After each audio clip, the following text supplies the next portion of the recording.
Rawasi, celles qui sont bien ancrées. Tu pourrais penser, puisqu'on parle d'encre, qu'il s'agit de la mer et des bateaux. Eh bien non, pas du tout. Ce sont les montagnes de la création.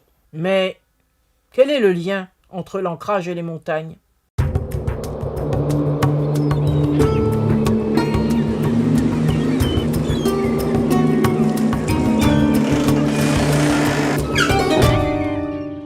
En dehors du passage qui concerne l'arche de Noé, le Foulk, la plupart des autres passages liés à l'ancrage concernent les montagnes.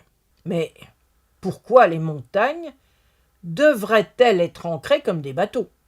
Comme on le trouve dans le verset qui suit celui du pâturage que nous avons déjà vu en 79-32, « Et les montagnes, ton Seigneur les a ancrées », la réponse se trouve dans des sourates plus tardives qui nous donnent une représentation de la terre comme une surface plane mais instable.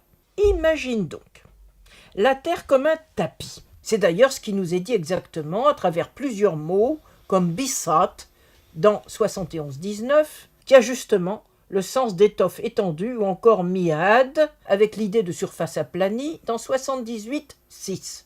Il faut savoir que l'Arabie occidentale est une zone où les tremblements de terre sont fréquents du fait de la faille de la mer Rouge.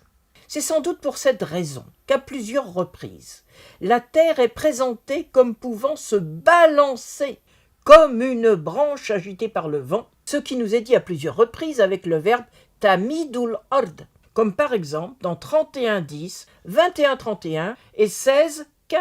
Si les hommes se trouvaient donc sur une terre qui bouge constamment sous leurs pieds, les déplacements deviendraient impossibles. Tu comprends donc maintenant la fonction des montagnes dans l'architecture du monde et ses représentations.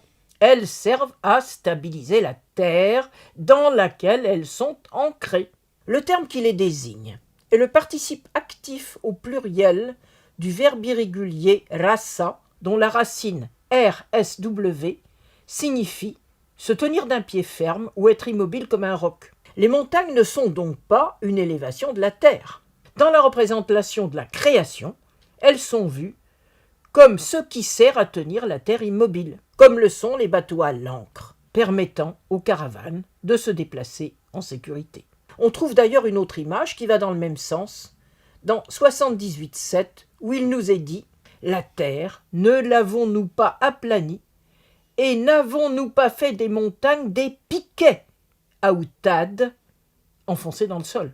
On retrouve là le mot watid au pluriel, qui désigne le piquet enfoncé dans le sol qui maintient la tente contre les vents les plus furieux du désert.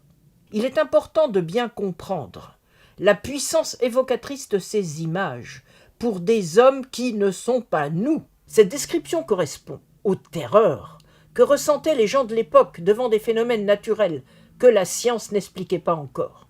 Le Coran ne peut que s'en faire l'écho, tout en cherchant à rassurer et à sécuriser. La terre est donc représentée comme une tente bien arrimée au sol, dont les piquets sont les montagnes. Une image propre à parler aux hommes du 7e siècle dans cette partie de l'Arabie, dont les hauts sommets constituaient un élément incontournable du paysage qu'ils avaient sous les yeux. À très bientôt pour un autre mot, dans son contexte géographique et historique.